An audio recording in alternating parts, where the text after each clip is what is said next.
Hello everyone, I'm Bruffy1322 and welcome to the Choking Hazard Podcast, episode 81. This video is supported by my merch store. Go to store.bruffy.com to browse a wide variety of styles, including the ever-popular G-Fred logo and random race designs, all available on t-shirts, hoodies, mugs and more. With two of my usual co-hosts on camera, Nos over there. Hello, here I am, I'm here. Hello. RDT down there. How's everybody doing? And we got MB Hammer in the producer's booth. What's up? There he is. But we don't have Josh again. Was it last time we didn't have Josh as well? Yeah. Well, I think he might have stopped by, but he stopped by as a cameo. Yeah, he's too much of a globe-trotting jet setter. That's true. I know he's all over the place. He was in Canada last time. I don't know where he is now, but what ESA? Where's that? I think he's in Copenhagen. Ah, yeah, that's true. So Josh was the on-scene reporter indeed last time at the Canadian Grand Prix. He's not at the Hungarian Grand Prix this time though. But I think this might be the first time ever that I've ever opened the document that we use for all the podcast plans that we note down things and you never open it just full stop. I at least open it once a month, but it's the thing that if anything we can all access it, and if things pop up that we want to talk about on the next podcast, we can jot them down. Well, all of us except RDT, I suppose, but. This is the first time I've ever opened it before a podcast, and there was nothing in there. Literally zero things to talk about. It means that nothing happened. Nothing has happened in the past month. Yeah, I've asked Hammer. He had nothing to talk about. Nos and RDT supposedly will have something to talk about, and RDT wants to yell at me for some reason. So we're just gonna. It's just gonna be one of those kind of podcasts where we just a short podcast. No, that was it actually. Yeah, there was nothing on. Yeah, that's it. See you all next month for week 82. But yeah, I mean, let's dive into it because there's stuff on there now that these guys have managed to come up with some stuff. Yeah, but we've got a lot of topics to cover. Okay? The first topic is supposedly yell at Bruff for creating racing tiers. I'm not doing that one first. Yeah, why not? Yeah, why not? Okay. Start with GTA, get the people in, get them interested. What's wrong? Why not? So, for some reason, GTA comes in waves with groups of people that you play with. They'll play it for a month and then not play it for 6 months, and then they'll jump back on again. Yeah. And so recently, been doing a lot of PLs on the DL, as we call them, and every single race at the beginning, the race winner gets to go like, oh, we're going to do sedans D. And I'm like, what the heck? What does that even mean? I have no idea what you're talking about. I just want to use a good car or any car, really. But they're like, nope, you can't use this. You only have to use these 3 cars, which I don't own. Then they have to do GTA mode. Then I have to jump into their car. They have to refresh their life and whatnot. Respawn. That's the word I was looking for. There's the it's in the chat. You could over. Well, that's a solid selection of sedans. Yeah, Fugitive, I like Intruder, all of Primo Custom. There's a good selection of cars there. Sedans D. But why? Why can't we just be like, oh, use something that's like on pace with it? I understand the tier class was made to make that easier. To be like, oh, put something on pace with the tailgater or whatever. But it's just so obnoxious to race with people that only allowed this set amount of cars. I'm like, listen, I am way out of practice and I'm terrible at racing now. So just let me take a darn Shafter V12. You're probably going to beat me in your Primo Custom anyway. But they're like, no, you can't do that. Like, it's so annoying. You were the guy that comes onto the Project Homecoming server and only hosts one make races with one car. That is the type of racer you are. That's my gripe for tiers for vehicles. Well, okay. I mean, yes.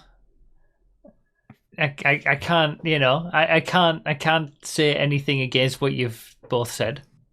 What do you want me to say? You don't like tiers? So... Well, no, I like tiers. Yeah, you like tiers. Yeah, you want me to embrace the tiers. Yeah. Yes, I want people to embrace the tiers. I like the concept, but I think we then need racer levels. I'm a GT3 driver. Okay, the MCEC Endurance Championship is coming back, so I think I should get a tier. I should get a tier handicap. So you want to bring golf handicaps into the tiers? Yes, of course. If someone picks C, I should be able to use at least the lower level of B.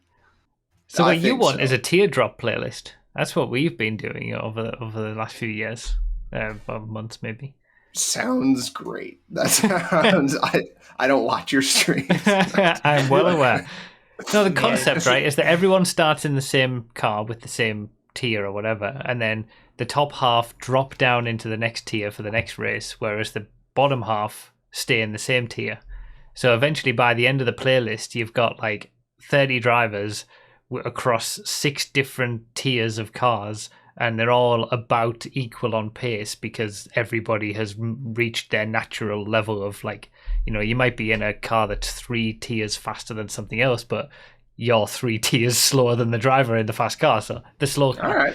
Yeah. So we have a solution for my problem. Yeah. Ask your hosts, ask your playlist hosts to do some teardrop playlists instead. Yeah, I don't know, dude. He's a French Canadian. I don't think he's gonna listen to me.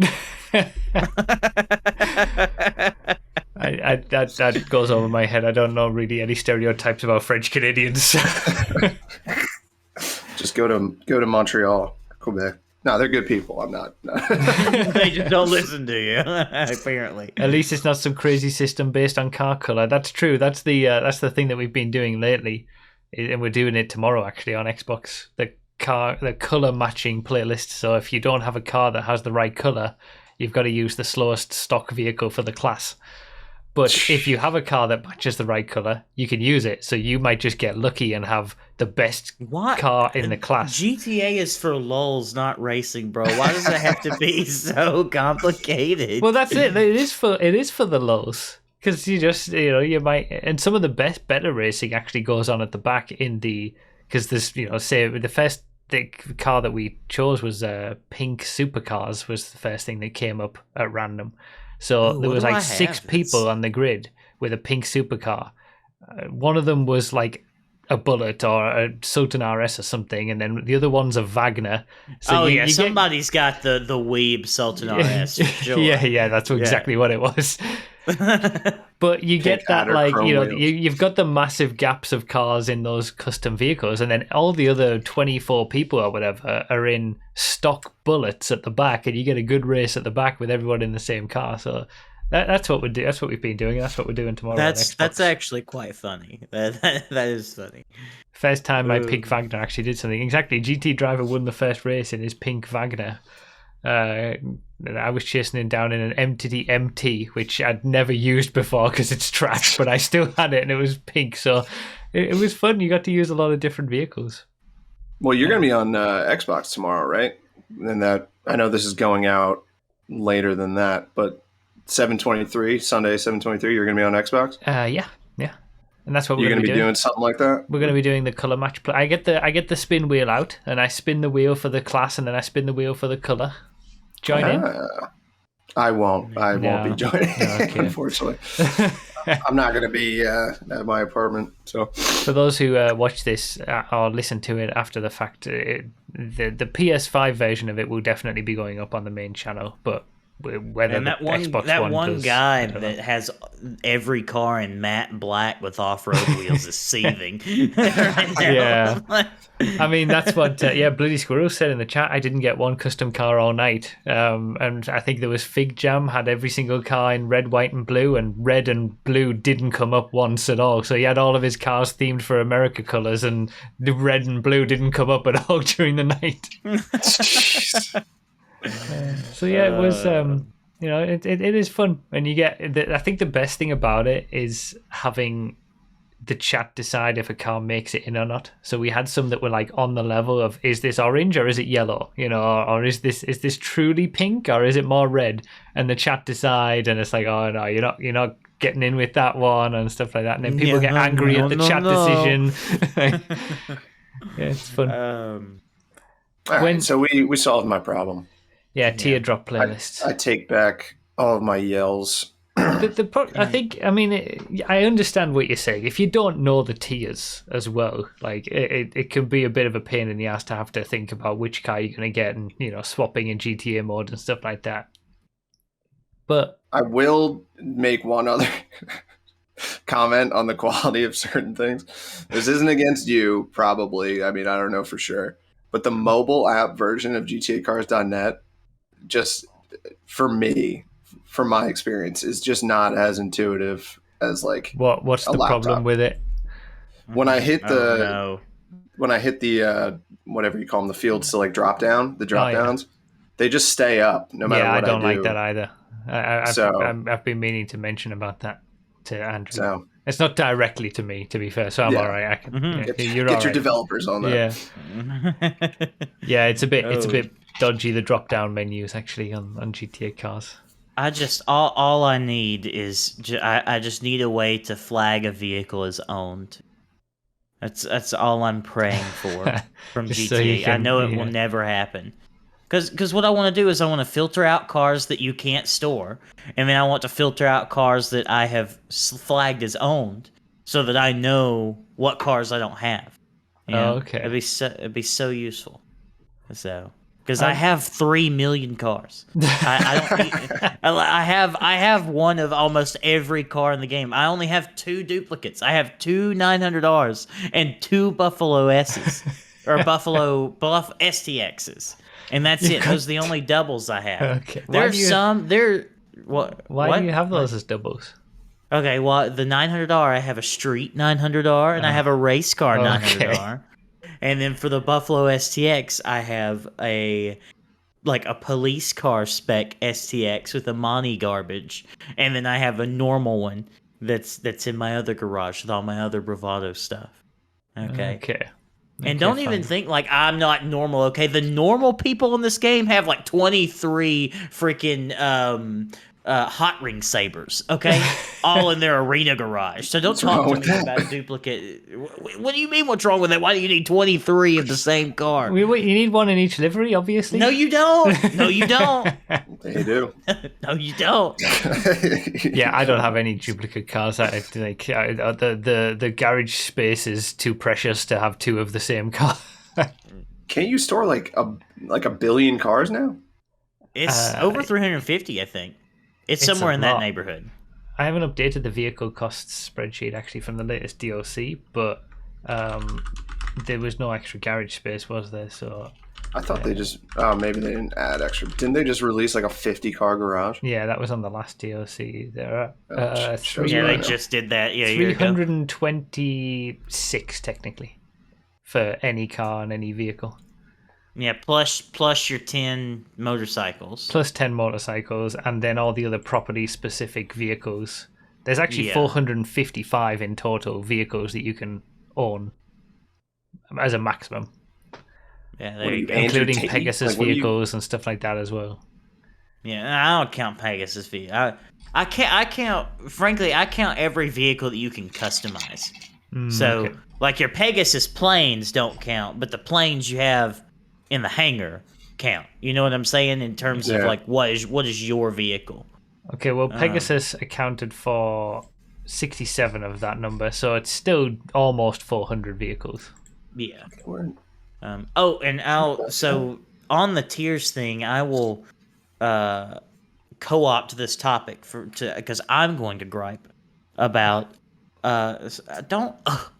you'll agree with me. Well, basically, before we finish on the tiers thing, RDT, you can just have like either the commands channel on my Discord open or my chat open and then just type class and then the letter, and it'll bring you up all the cars that you need for that.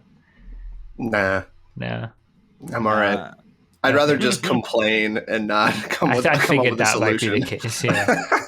I'm also going to just complain and not fix my problem. My problem is I've gotten on Project Homecoming a little bit here in the past couple days. Since I did your G-Fred, I was like, I'll just play some 5M. And we have the most comprehensive, balanced, classes of cars. I'm talking every class of every letter has like 20 plus cars all on the same pace, tested by scientists, okay, to ensure their competitive ability. And I still have to drive on a 13-year-old track in the Turismo R, okay? That's all these people host. I mean, I'm one for nostalgia, don't get me wrong. I do the same, like, 10 tracks over and over again. But at least I do open class races, okay?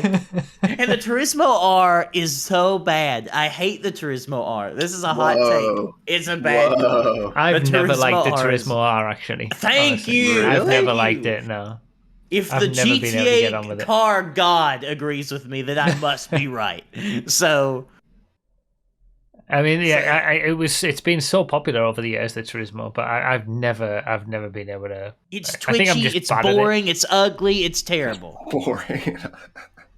So, But no, I need to improve when I'm hosting on Project Homecoming streams. I need to do more pace class races because I do tend to like stick with one vehicle a lot of the time because I like the idea that everyone's in the same thing, but having the variety of the pace classes, especially on Project Homecoming, they are very well they're balanced all with within I think so many cars. I don't even know what the margin is. It's got to be like only a second or something like that. It's like and you've got like vans with SUVs with lower sports cars, and Yes. they're all on the same pace. You get some good variety.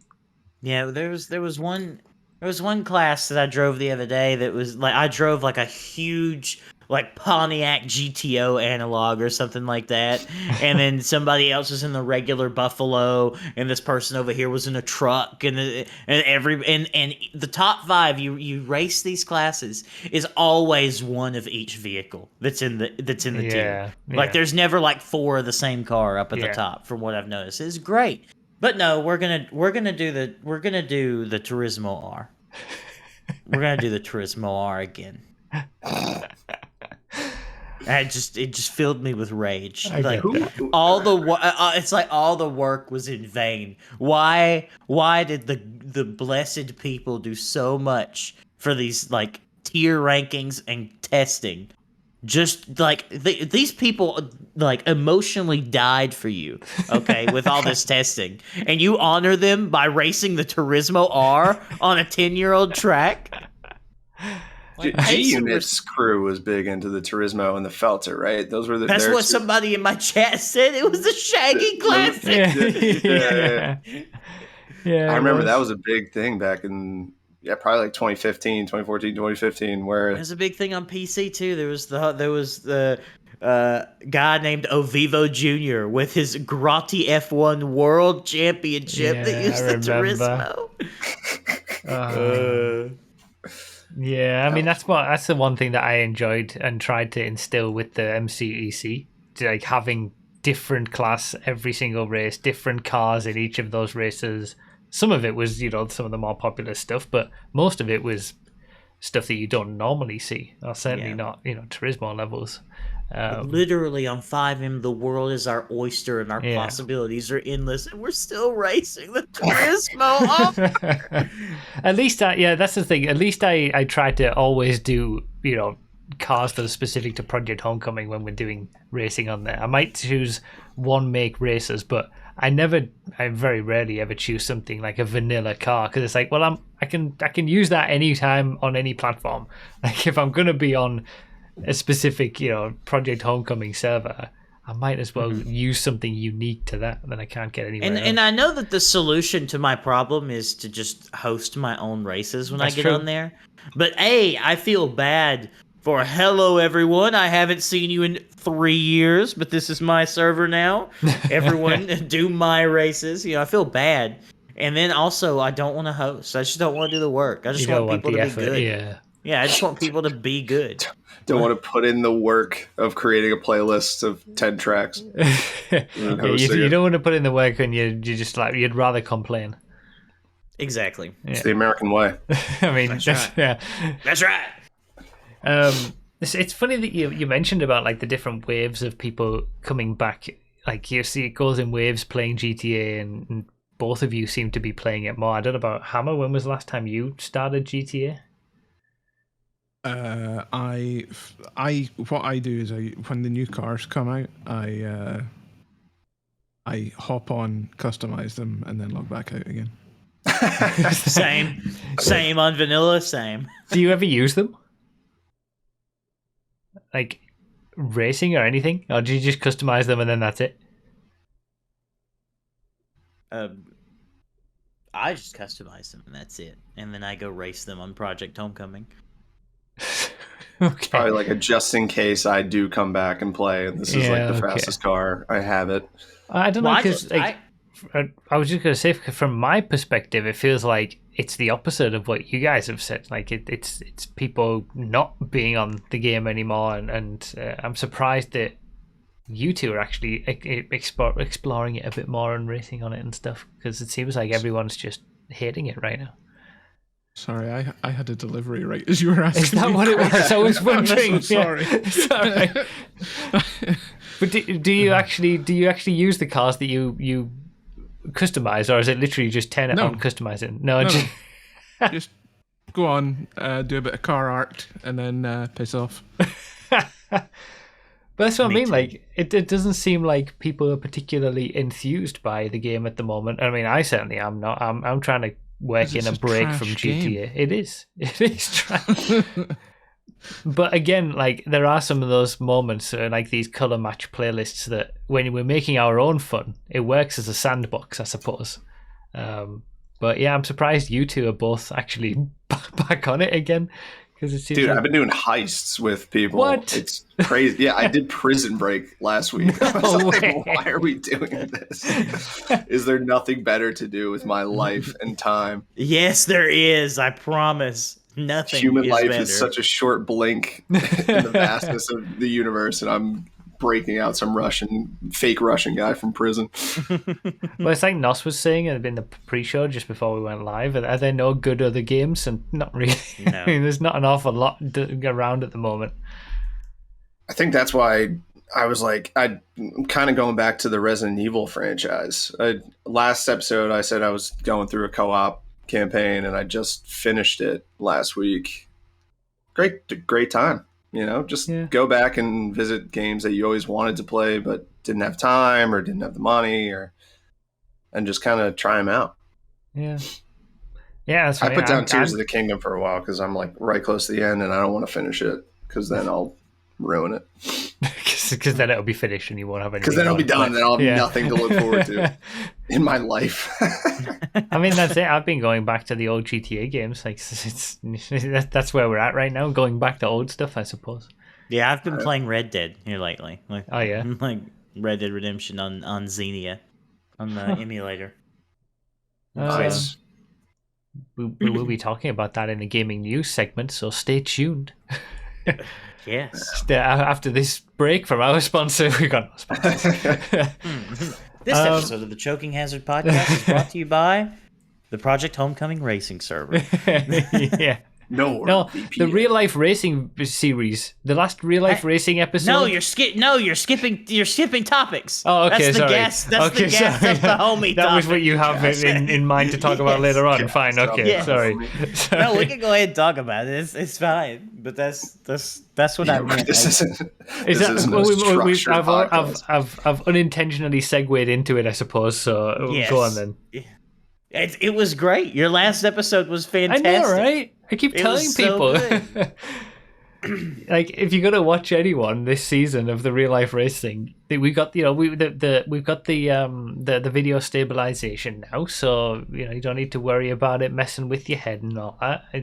And that last episode was a banger. It was. I don't know whether to like actually talk about it and spoil it for anyone who might not have seen it and is gonna go watch it. I haven't seen it yet. I watched the one that you were gassing up last time where there was a good result. I don't want to spoil anything. Oh, yeah, okay. Well, that one's old. So. Yeah, that one's old enough to be able to spoil. Oh my god. Yeah. Can you not like have car alarms while we're trying to record a podcast? Someone's trying to steal your darn Civic. And I mean, you guys. All right. So, Okay, do you want to gas up the homie, or do you want? Yeah, we can talk. If anyone hasn't seen it and you don't want spoilers, go watch it now and then come back to the podcast. But I highly recommend even if it. it's live. We'll see you in 16 minutes. Or something. Yeah, I mean we have timestamps, so just skip that section if you don't. But Nas, gas him up, dude. The series has been great so far. Your editing, good. Yeah. Your I do have feedback I was going to tell you. I don't know if maybe I was like not looking at the screen when this happened, but do you put your time that you get in qualifying anywhere, or do you just say I qualified in this position? Yeah, it's just where I qualified. I just basically start at the start of the race and say, okay, so I qualified in 8th place, and that's where I'm starting in the race. I don't. How is the qualifying? Is it like, do you have open air on the track to do whatever, or are you just like racing around still with everybody else? Everybody's on the track at the same. So it's basically like it's like 3 15-minute sessions the whole weekend, but 2 of them are races and 1 of them's qualifying where the best lap time counts. So you're all on this track at the same time for the qualifying, but it's not a race, so it's all just about getting the best lap that you can. And I usually try to let people go past if I have a bad lap or something, and I'll let people go past so I get some clean air. And a couple of months ago, I got black flagged for doing that. So they pulled me into the pits, and the marshal goes, "Oh yeah, you're not allowed to let people past in qualifying." And I was like, "What?" And then I spoke because the main manager guy wasn't there that week, and I spoke to him the month afterwards, and he was like, "That's stupid. Why did they do that? It's qualifying. You can do what you want. You run your own qualifying." So that was weird, but I don't bother even recording the qualifying because it's literally just pounding around. Well, I mean, I'm not saying you should record it, but I would be interested to know what that qualifying lap time is. It would also give you a good reference for if you really like what the gap between, like, say you qualify up high and then you're like, "Oh man, I got a bad cart." I don't know,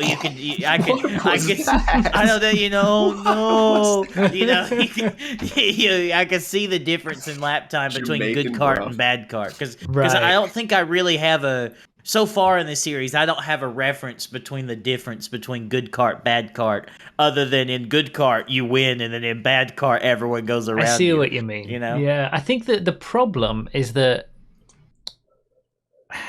when it comes to the this time it would have been, I suppose, somewhat interesting because it would have been fun to know what the qualifying lap time was versus the lap time of the cart that I had in that bad, because it was a bad cart. And there was a direct comparison there between the 2 different carts. But most of the time we're starting the first race in the cart that we qualify in. So there's no difference there. It was only because we had such a large amount of people. And do you typically get better lap times in the race or in qualifying? Yes, that's also a thing. You do. And also the track conditions changing every month. And even if it's, it can be if it's hotter or colder, and that can all affect the lap time. So it's difficult to say that a good kart gets a lap time of a 1:07 and a bad kart gets a lap time of a 1:09, because all the good karts on 1 month might be getting 1:09s themselves, and it all shifts around. I can try to find it though, because I get the emails, so I can. If you're curious to know what my qualifying time was. Yes, I'm curious. Instead of changing your content, I can just ask you directly because I have this avenue of communication. Oh wow! But okay, that was it. Okay, so my qualifying time. Wait, is this right? Yeah. So the qualifying time that put me in 8th place on the grid was 1:09.0. Okay. So basically 1:09 flat. And in the race just after it, my best lap in that race was a 1:10.6. Oh wow! So 1.5 seconds per lap difference from qualifying to the race. Oh wow! And you say you typically get faster laps during the race. And I think if I'd had that same kart during the race, it would have been getting into the 1:08 rather than a 1:09 for the qualifying. Yeah. So So that's a bad cart. Oh, yeah. Over a 1 minute track to lose over a second just because cart bad. Yeah, that's terrible. I mean, you saw it on the straight. Yeah. How often are they doing like maintenance on them, like giving them new tires and whatnot? I don't know. I mean, they are rental carts, so when it comes to new tires, I think they just put new tires on when the old tires are, beat no up good anymore.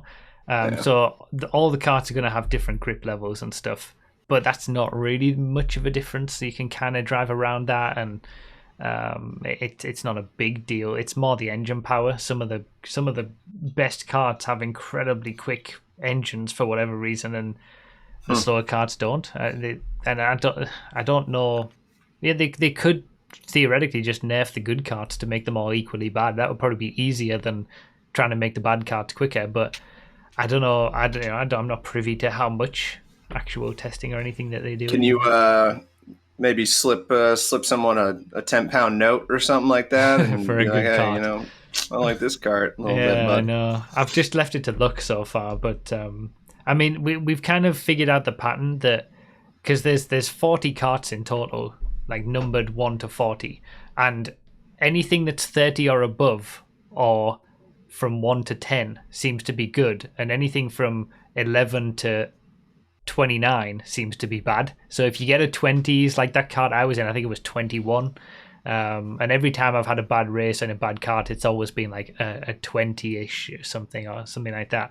Whereas if you get like 1 week, number 3 was just a rocket ship, and all the lower numbers and the higher numbers seem to be best for whatever reason. I don't know whether it's how they use them, and some get more use than others, and some engines are close to the end of their lives more than others, or whatever.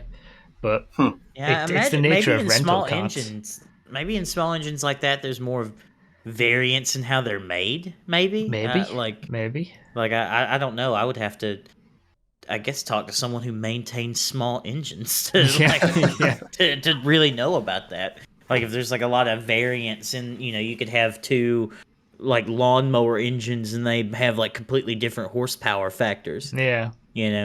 But I guess if you're in a go-kart, like say 2 of them have variances of, let's say, 3 horsepower, that's like a big deal. But in a car, that's not a big deal, because you've got over 100 horsepower usually, even in the worst cars. I mean, that's what you saw in that race. The first half of that race, it was just getting overtaken on the straight every single lap, and it didn't happen in the car. The entire rest of the track, I was fine until we got to the straight, and then just straight past, and then straight past, and then straight past, and there's just nothing you can do. I went over to the inside to defend, and still come past around the outside. There's nothing. And watching that happen for the whole race, and then just the heavens open up with 3 tiny droplets of water on the track, and then everybody spins. It's like a GTA public lobby, bro. Here, there, everywhere. People are rolling through the air, screaming, and you just go straight through everybody. It was so rewarding. It was so rewarding seeing the superior driver overtake everyone. I couldn't believe it when it was happening. I mean, that's why I was saying, "Come on, give me some more rain." I didn't intend for that to be like a live commentary, but I liked the live commentary too. Yeah. That was really good. You should do that more often, because I mean, worst case, you don't use it. We can barely hear it in the background. It was a fun experience in the end to go from like qualifying 8th and dropping all the way to 20th and being so demoralized, to then seeing a few spots of rain and being like, please, please, please, please give me more. And then going back up to 5th from 20th in 3 laps. I don't think I've ever experienced anything like that before. It was amazing. We need your live commentaries in karting to sound like the GTA videos. That's what'll get people in. So when someone spins out, you hit them with the... That's what we need. People seem to mention that they like the live commentary on the comments as well, in addition to the chat here. So like, I don't know, because the audio quality, I don't feel like it's that great on the helmet camera. Well, I mean, it's not, but it's a helmet. Like it would, as long as I can it's live POV racing. Like It's I'm real not. life. Yeah. Yeah, this is real life, bro. Like Yeah, you have that it was immersiveness good of for it, that yeah. purpose. But I'm wondering you if were- like maybe I could hook up a camera and a microphone or something, like get one of those small mics and put it up into my helmet or something like that. See, but then you're just going into like high production value. I think that's the more point. failure points too. Like Yeah, that's something suppose. else that'll mess up and like ruin your day and be frustrating. Like the audio was fine. I promise. It was good enough. Okay. Yeah, well, I could understand you even without the subtitles. Yeah. So People Okay. like the authenticity. I Yeah, I think. suppose that's an element too. Like people actually don't mind it being a bit worse quality because it feels like You're proper in- you're in authentic the and you're moment. there. well, Yeah, that's and true. also it's gonna be like this. Obviously, isn't like we're gonna have 15 minutes of your live commentary. You know. Yeah. It's like I mean, do people complain about the audio quality when we go live to Verstappen's radio chat? Yeah. You know, Yeah, I need new tires. Yeah. we know the Yeah. car is bad. Just drive it. Just drive. Okay, fair enough. But yeah, definitely it was an incredible experience that race, and definitely watch it if you haven't already, to anyone who's listening or watching, because it was quite remarkable. I'm with your commenters too. It was a very good explanation of what you were doing in the wet and why you do it as well. That was a very good, clear, concise explanation of why you were taking the lines you were. Oh yeah. Because I assumed that was what was going on, but you were way out there on the outside, and I was like, "How is this faster?" Yeah, how is that quicker? This... Yeah. Yeah, I think I talked about that, but the last time I would have brought that up is probably in like 2014 or something, where I first had a wet race and would have explained why we're doing the outside lines, and then from that point you assume that it's knowledge because I've talked about it, whereas now I had to sort of reintroduce it again to a brand new a lot of people who might just be watching for the first time. Yeah, well, my confusion was like I assumed you would take the outside lines, but you were taking the outside lines on some turns, and that's what was catching me out. So it was good that you explained all that, and it was a very clear, concise, good, enjoyable explanation. It was a very good piece of content, and it made my dinner very good last night. I watched it while I ate dinner. I had tacos. It was good. Nice. So, Nice. What kind of tacos? Just normal, like hard shell tacos. Like ground beef. Yeah. Sorry. Nice. There you go. Taco seasoning. Yes. Makes it. The old El Paso or whatever. It's the yellow thing. Yeah, we use that too. Tacos and karting. Are there any other videographers that you raced with? Like, do they have their own channels? Or... No. People did used to record back in the day when GoPros were allowed. Like, there was maybe 4 or 5 other people who had GoPros, and but yeah, since they banned GoPros, I don't think anyone ever bothers anymore. And I don't think the camera that I use is necessarily known too well known. So plus it's a pain in the ass to use it, to be honest. If I was just using it for recreational purposes, I probably wouldn't bother, but I go through the pain of trying to figure out the software and all this kind of stuff and the settings, just because I know it's going to turn into a video at the end. But yeah, because that'd be interesting to have someone else's perspective on the race, and then we can get some cart beef. People like this friggin' guy. Yeah, that would be fun. But I mean, you never know. I mean, if those helmet cameras, that's what we need in the real life character. We need some character development in the real life racing series. See, I tried to do that early on in the first few episodes. You need to have a rival. I'd say I know.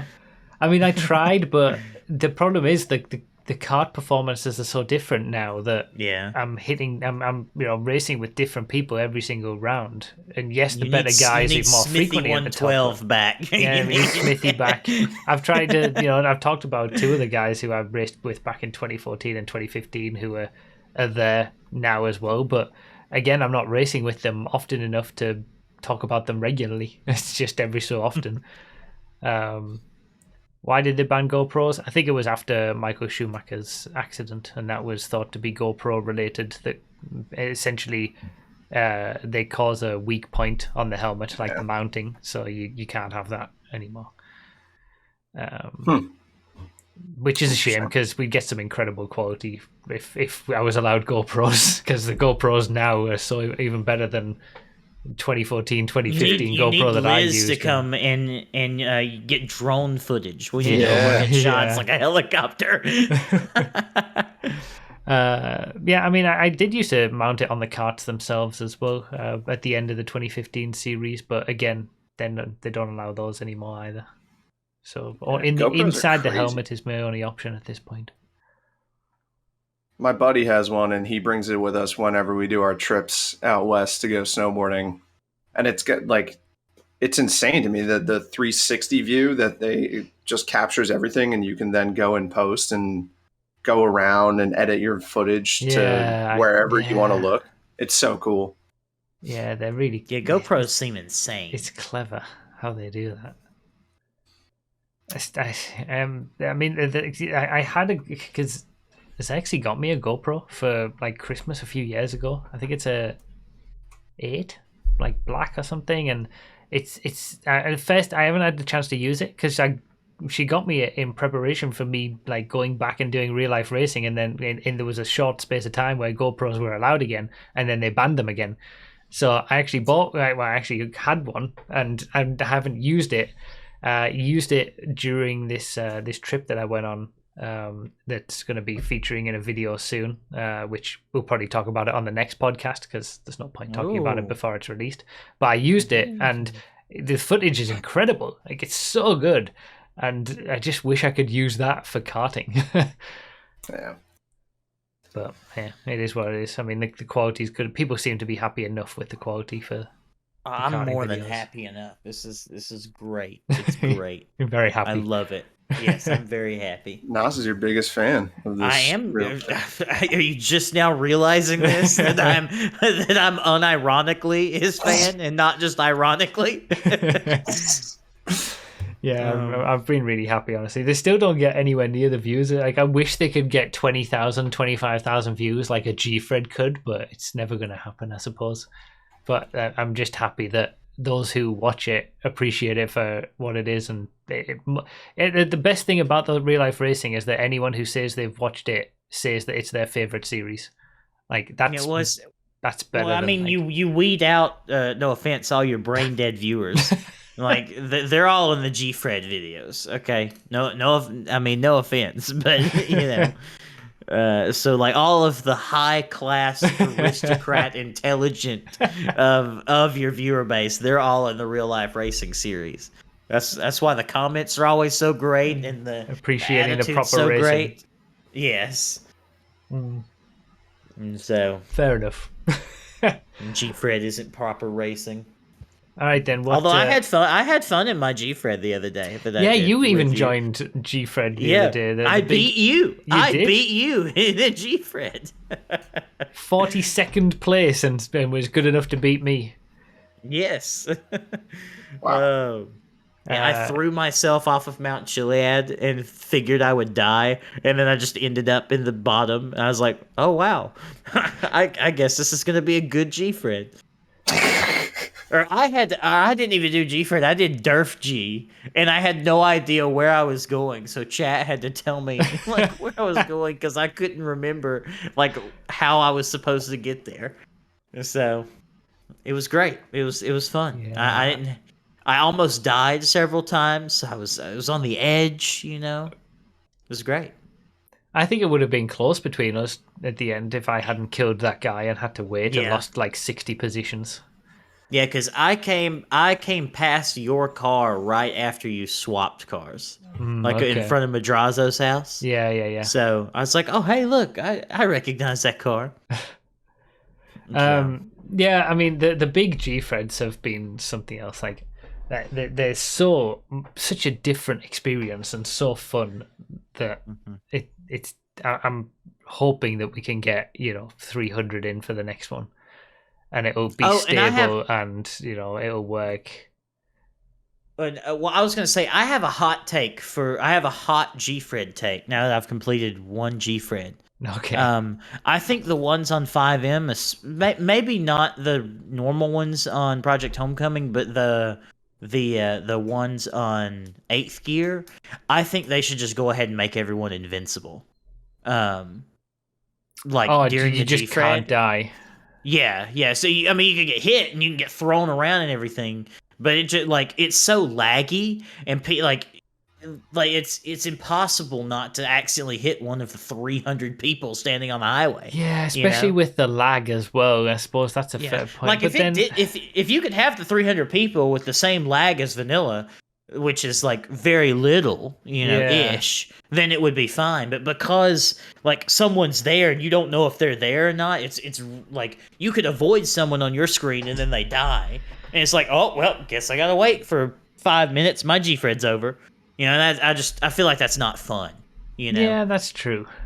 That's my you're hot sort of G-Fred also take. removing the potential for, say you mess up the parachute jump or something and you would have died, but you're still just alive, stood there. So you kind of lose out on that a little bit, but maybe it's worth it because they are.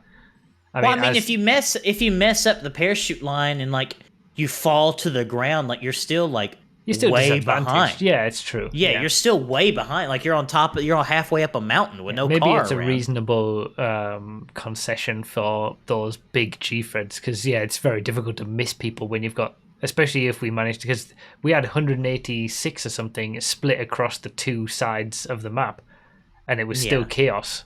If we got 300 people all running to the highway at the start of a regular G-Fred, it's difficult to miss people, I suppose. Yeah. But that's my hot G-Fred take. Okay. So I'll take it under advisement. I keep meaning to hit up the 8th gear folks, see if they want to do a big stunt Fred. I think that might be quite interesting. Yeah, your stunt Fred, it's always tasty. good fun. Yeah, that because the tubes and jumps and stuff on that with hundreds of people would be they're like big funnels more than just a checkpoint. Yeah, if anybody from 8th gear wants to hit me up, you're more than welcome. I'll let you know which version would be best to port over because there's multiple versions. Yeah, I'm very behind on my G-Fred lore. I don't know what any of these things are, to be honest. So 8th gear is a different 5M server, and they have basically an unlimited number of players. So we've been getting like hundreds of players on the server and doing. They have a theoretically unlimited number of players. Yeah. So we had almost 270 on Sunday for the G-Fred, but we couldn't get it started. It wouldn't work for whatever reason. So it was a problem. So we ended up going with 186. That was the maximum we've had in a G-Fred so far. But I'm pretty sure it would be possible to get 300 people all together in a G-Fred at the same time. Oh yeah, with extra planning and stuff. If the server works, definitely. Yeah, because you only gave what 3 days of work. And they all showed up. Yeah. Because you mentioned it into the this is how you play in sessions with me video. Yeah. It wasn't 3 days later. We are going to be attempting, sort of in the middle of September, another big one, and there will be a big lead up to that in terms of videos and information and stuff like that. Well, I will be there. Yeah, I think it's very doable. 300. It will just be whether the race will actually work. Yeah, I really like 8th Gear's server. I like the stuff they're doing. I wish they were as populated as Project as we are. Yeah. So it's a shame that they're not. And as Taduva says in the chat, it's easier to actually get into those big lobbies, which is nice. That's true. There's no limits. What I was going to mention too is that G-Freds are back to being chaos again after all the hot lappers because all the people who join your stream are just all G-Fred hot lappers, It's like they're covered in sweat and grime as they get a 17-minute flat G-Fred, and all tie for the top 10. And it's like, this is not fun. It is. It's kind of nice that it's been back to some chaos, honestly, with those big ones. Yeah. And I think 8th Gear are looking into different game modes, for G-Freds as well, different G-Fred variations. So, like with Hammer's Stunt Fred, it could be really interesting to be doing that and just have so many different variations every single time with loads of people. Yeah. If you hot lap G-Fred, I hope you get ran over by a 9F on the highway. I hope you have to go back to the lighthouse. That's my take on hot lappers. So do you want to talk about your Boston trip, short ramble, Andy T, and then we can hear about Noss's beach trip, Phil? Sure. Since we're talking about degeneracy, might as well jump into the Boston story. So, oh man, where do I even begin? Probably Friday afternoon. So this was 2 weekends ago, I guess. I just had the wildest 48 hours of my young life. If 28 is young, I don't even know anymore. But still a youngling. So I have a buddy who's getting married. You always seem to have buddies who are getting married. Yeah, there's always buddy getting married. There's always a wedding that you have to attend. I know. I have a wedding that I'm in on the 19th of August. And then I have my cousin's getting married September 10th. And I have another wedding the next. No, she's getting married the 9th. Then I have a wedding on the 10th. Oh, God. And then, I had to take off. Do you have a grandma that's just like, you're in a lot of weddings, but when are you going to get married? No, I was about to say something really bad. But all of my grandparents passed before I was born. So I was going to say lucky. But so Friday afternoon, so my buddy's getting married the 19th. He lives in Boston. It's about like a 4-hour to 6-hour drive from New York, depending on traffic. So we leave at 2:00 on Friday. I'm still working from the back of my buddy's BMW. I'm just like, I have my phone on hotspot, doing this, take a call, and then I'm like, done. And so we're driving up.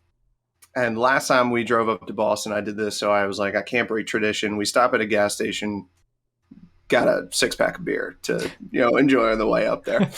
And so by the time we get there, it's like 8:00 and get in, get settled. And then we go out to dinner, go out, get some drinks. And the night's winding down. And then my one friend's like, I don't feel like packing it in yet. I was like, I don't know what you're talking about, bud. There's not really much to do. So he's like, all right, let's go out. I'm going out. You guys can go home. I'm like, well, I'm not leaving you out in Boston, a city that you don't even know. So we continue to go out. We went to a bar, did stuff, just hung out. And then as the bar's closing down, my buddy still doesn't want to go back. It's 2 a.m. And so he's like, all right, we got to find an after party. Like, I don't think we do have to find an after party. I think we should just go home. He's like, nah, we're finding an after party. And these 3 random people were walking by and they were like, after party? Where's the after party? And my friend goes, your apartment. And so they said, okay. And so we just went back to these people's apartment and continued the night. This was Friday. And then eventually, I don't even know what time it is. I'm like, we got to leave. He's like, okay, well, let's get back. We get back to my buddy's apartment complex, knock on the door, and our other friend that came up with us opens the door. It's like, what? Where the hell were you guys? What's going on? I was like, we're having fun. What time is it? He's like, it's 4:30 in the morning right now. I'm like, oh, that's not good. And so we go to bed. We wake up like 3 hours later because my internal clock doesn't let me sleep in much past 9. And we get up, kind of collect ourselves, feeling okay. The day's planned. We're going to go get drinks in the afternoon, go to a Boston Red Sox game, and then go to the casino that they have up there. So go out, get some drinks at this hotel bar. Nice. Worst service I've ever had in my entire life. The servers in Boston are not very good. We go to this hotel bar, and I'm like, all right, I need a Bloody Mary. And so I asked him, I was like, hey, do you guys have Bloody Marys? He's like, yeah, totally. We totally have Bloody Marys, dude. And so he comes back with our drinks. He goes, here's your frozen Arnold Palmer. Here's your whatever. And here is your Bloody Mary. And he puts down a green drink that with salt around the rim. I'm assuming it was a margarita. And I say, that is not a Bloody Mary, my friend. He's like, are you sure about that? I was like, yeah, I'm pretty certain about green. That. Yeah, I don't know if you don't know what this is, but what's whatever. So he goes back, he comes back. He's like, I had them remake it for you. Like, you never made it in the first place. You can't remake something that didn't exist. So had a Bloody Mary, had a couple more drinks. Then we go to this beer garden. We're just having a nice little afternoon. Go to the Red Sox game. It was 1,000,000 degrees. Our seats were supposed to be good. They were on the first baseline, a couple rows back, but I couldn't see anything. So I'm just drinking the whole time. And wait, how could you not see anything? It was, I don't know. It was weird. It was like the net behind home plate was extended and the poles were in the way. Okay. It was just not great. And it was 1,000,000 degrees. I was hot and I was drunk. And so I'm depleting fast. This is not good. We go get barbecue after the game. Red Sox win. I don't really care. I'm not a Red Sox fan. Go get some barbecue. Really good barbecue. It seems like I would have vomited like 4 times by now. Drunk, burning, barbecue. Dude, I would have years of experience on this. Yeah. There's a little bit of tread left in the tires here. Yeah, you don't do the apple juice minute, but you're still practicing as a hobby. Yeah, well, I did cut down a lot, and since I've lost all this weight this year, it's like I still perform like I still drink like I think I can, but my body doesn't metabolize it the same. So it's just like crazy. And so we're fading fast. I don't know if I'm going to make it in the night, but we get back to my friend's apartment, shower up, get together. I got a second wind. We go to the casino. And last time I was there, I don't know. I don't want anybody that's in this house. I lost $900. And so I set a limit on myself this time. I'm like, I'm not losing money. I'm not losing that. I'm not losing my life savings. So I think I had like $260 in cash on me. And that's what I went in with. That's what I was willing to lose. Didn't want to lose anymore. And I don't know how much casino experience you have, but usually there's tables where there are minimums that you can, if you're in Atlantic City, you can find like a $5, $10 table. Every hand is X amount of dollars. This is the only casino that I know of that's in the Boston area, so they can just set their limits to anything. I think last time it was 50, this time it was 25. So every hand is $25. And I like playing blackjack. And that's how I lost all that money last time. And so we just hit a blackjack table, and I'm ripping. I'm doing good. I'm hitting in my hands. I'm beating the dealer. And then my buddy lost a ton of money and decides, all right, we're done gambling. We're going to go to the nightclub that's upstairs, get a private table, get bottle service. I'm like, we don't need to do this. You are the worst influence. I'm telling him, I'm begging for him not to do this. But by the time we get to the front door, he's already talking to a guy in a suit, handing his card over. He's like, I got us a table. We're doing this. Oh, God. And so we get in there. We have a table. We have bottles. This bottle service woman, she's very nice, does her job well. She's just feeding us shots. And I'm like, I can't do this. I got to go back out on the table. I got to go play some games. And I look at my chips, and somehow I'm down. I'm like, what happened? How did I lose all this money? And then from that point, gets a little hazy. I don't really recall much. But I know that I went out and I played some games and I came back. Continue the night. Some girl starts yelling at me. I don't even remember why. I just step away. She relatable. Gets escorted out. Relatable. Very relatable. She gets escorted out. She gets escorted out and pours a whole beer on our section. I'm like, what happened there? What's going on? What is? My God. Where am I right now? And so we all decide that it's time to go home and we have to go cash out. And so I just like walk up to the cash out booth, take out these chips from my pocket, throw them down on the counter, and I'm like, what's even going on? And then the girl hands me back like $800. I'm like, how did that happen? What was I doing? Am I like on the limitless drug right now? Did I just steal from this casino?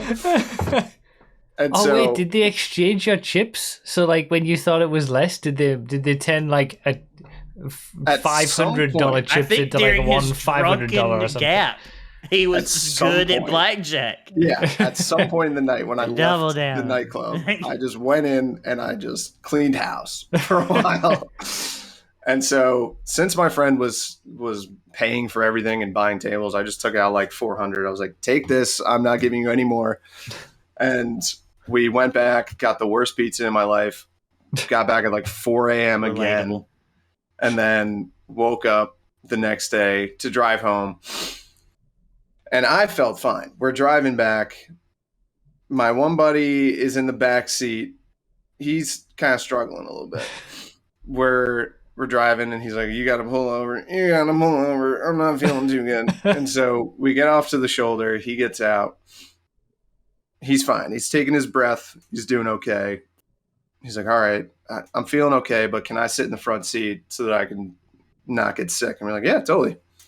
For the next hour and a half, 2 hours, everything's going fine. We're cruising. We're going down the highway, listening to tunes, listening to podcasts, whatever. We're in the left lane on like a 4-lane highway, no shoulder. And all of a sudden, in the front seat, just go, oh, no. You gotta pull over. I'm gonna go. I'm gonna want to pull over. And we're like, oh God, no, what's gonna happen? And so he's like, I'm trying. We're trying. Oh my There's God. no bags in the car, nothing to do the deed. And so he's like, I'm going to burst here. Oh, and for context, we're in a BMW M5 competition package. So it's like 130K, 140K car, whatever it is. And my buddy who's driving, he's like, just throw open this. He rips off this Red Sox jersey that he's wearing, puts it in my buddy's lap. And I'm just waiting. I'm sitting in the back seat waiting. All I see is the passenger seat. And I'm like walking on eggshells. And then all of a sudden, it was like something out of, I don't know, Ghostbusters or something. I just see all over the dash, all over the front seat. Oh. He's like, you gotta pull over. And so we eventually get over to the side. No. The car reeks. It's so bad. And my friend, I catch a glimpse of him out of the back window, and he's just covered. I'm like, oh, not good.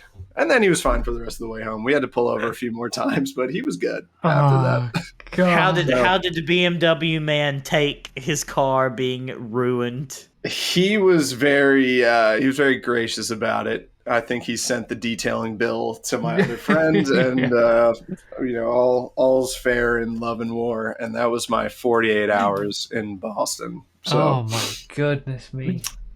One of my favorite things about that trip was there's a bar at Fenway Park, which is where the Red Sox play, classic stadium.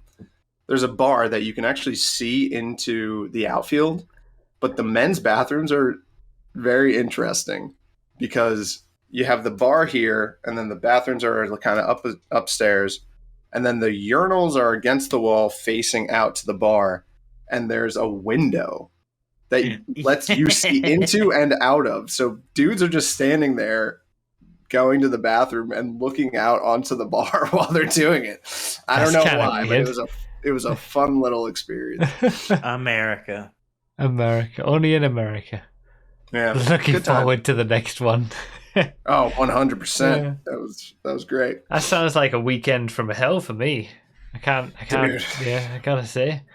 As long as I'm not the guy that has the BMW M5 competition, I think that trip would have been fine. Yeah. Or I think for that trip, I would have wanted to be you and only you, because that's true. Yeah, you got off pretty well in that. Yeah, you didn't have a BMW or a detailing bill to take care of. Yep, and I was up. I didn't lose $3,500 gambling like some people did, but yeah, you won money. Yeah. Did you get any hangover or anything at any point? Like, were you rough? It took me probably a week to fully recover. Oh, God. You know, I left out some details that might not be PC, but some first time experiences. Oh God. See, I hate it. I always hated the hangover more than I enjoyed the getting drunk part. So I've always been like turned off from it. So I don't really drink anymore. I just cry when I get drunk. So I don't really do it anymore. I just cry. So I'm that guy. That was quite the trip, RDT. Yeah, it was. Thank you for enriching our lives. We've been able to live vicariously through your crazy experiences. Yes. Yeah. Nos, can we live vicariously through your horrible experiences? You don't want to. Is that to. right? Is that okay? So if because you're in a different location than I was expecting for this podcast. So to bring you up to speed, my plan for this month was my uncle lives in Gulf Shores, Alabama. So it's you know what the state of Alabama looks like. You know, there's like a little bay down there. No, I'm sure you don't. Anyway, left side is Mobile. Right side is going to be your Gulf Shores area. So let me show it. Oh, it's even on the map. Perfect. Yeah, I can show it to everybody. So it's a small town, small-ish town,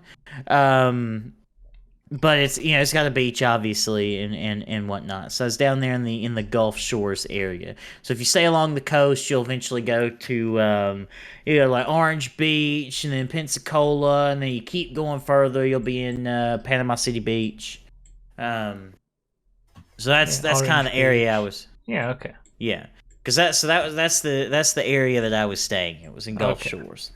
So, my plan was to stay for a whole month. I was going to get a job down there at one of the Domino's.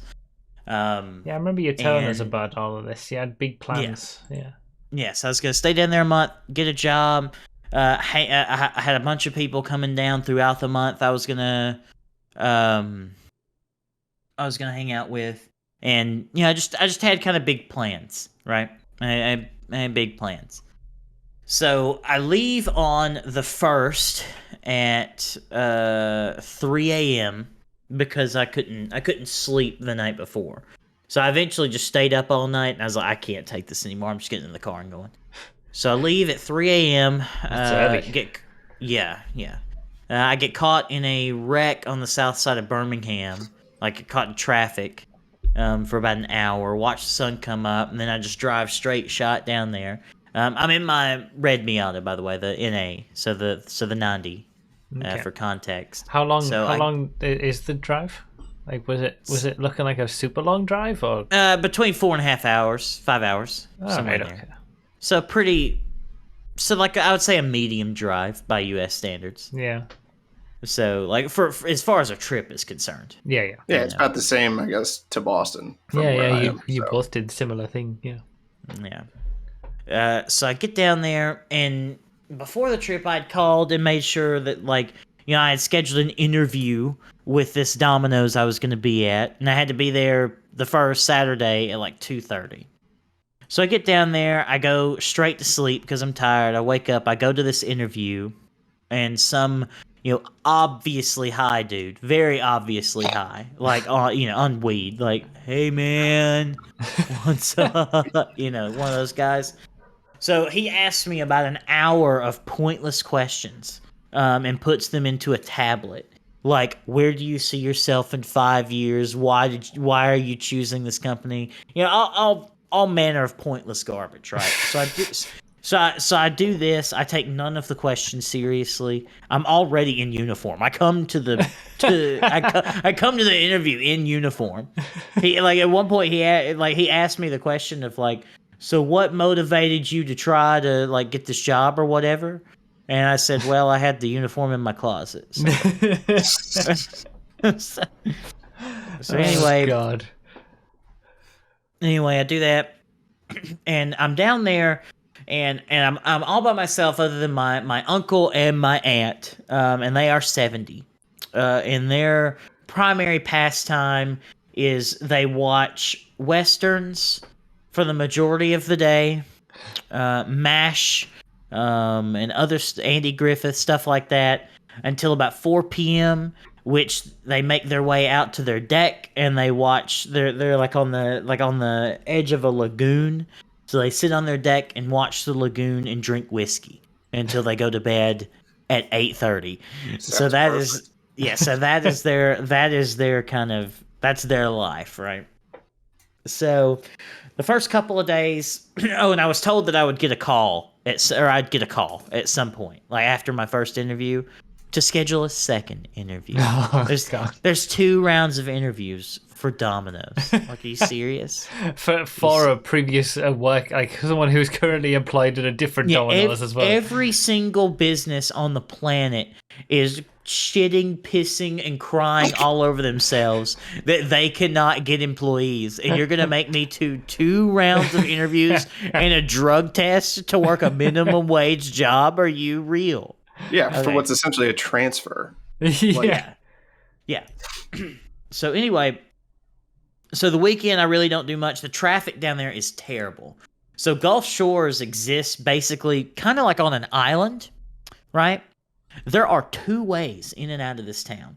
There are 2 bridges. One of them's a toll bridge and one of them isn't. And there are so many cars down there in such a confined space. It's like you can't drive anywhere. It's terrible. So I don't do anything for the first couple of days. I kind of just hang around the house with my uncle and my aunt, and they've got a hot tub, so I use that. That was pretty enjoyable.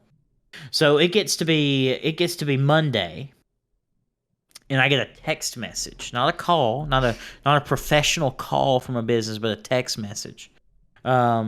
This essentially trying to schedule my second interview, and they want to do Wednesday at 11. So by this time, I'd already been out of work for almost a week. Yeah. Because I was getting ready for the trip, and then now I'm here. So I'm like, they try to do, the earliest time was Wednesday at 11. I'm like, can we do earlier? What do you need to do this soon? And they're like, okay, I spoke with somebody. You can come in at 5 today. I was like, okay, great. So they text back an hour later. It's like, actually, you can't come in an hour. Can you do Wednesday at 11? I was like, well, I guess I don't have a choice, do I? And of course, like the whole time, it's kind of this like fake air of professionalism, like this like HR speak, like we're so impressed with blah blah blah blah blah. It's like, bro, this is pizza. Calm down. Everyone needs to calm down. So anyway, schedule that for 11. I spend still Monday and Tuesday at the house of my uncle and my aunt. So by this time, I had been here 4 days and I hadn't done anything. I'd driven around a little bit with my uncle, and there's just nothing down there that I was really interested in doing. Like, I'm not a beach guy, for one, and like it was mainly just like restaurants and just stuff like that. It's just a restaurant town, So I don't really do anything. And then Wednesday morning, at 9 o'clock, 2 hours for my interview, they text me again. A different person texts me. And it's like, we're so impressed with your progress in the interview process so far. Unfortunately, we're going to have to reschedule your interview. Oh, God. To Thursday at 11. And I was like, come on, are we serious now? This is like, I'm sure this is inconvenience. I was like, yes, this is a big inconvenience. I really need to get to work. Like, do you need my franchisee's phone number? How do I fix this? And like, okay, I talked with some other managers, and you can keep your appointment for today at 11. So I get there, and the guy who comes in to do my interview is apparently over some other stores that are like over in Florida, and he's 40 minutes late. God. So I submit to my mandatory drug test because you can't. I've never would have thought that they would drug test for a job like this. It seems counterproductive.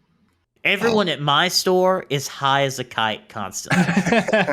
And if they couldn't be, they wouldn't be there, okay? So I submit to my drug test, and this is the Wednesday. I don't think I've ever been drug tested for anything, ever. Yeah, like, I've been drug tested twice. So, which is, it's convenient. Yet again, smoking weed is an advantage for me. Or not smoking weed, excuse me, is an advantage for me in life. So, because everyone else I know smokes weed. Everyone smokes weed. This is, it's current year, okay? Everyone smokes weed, apparently, other than me. I've never even tried it.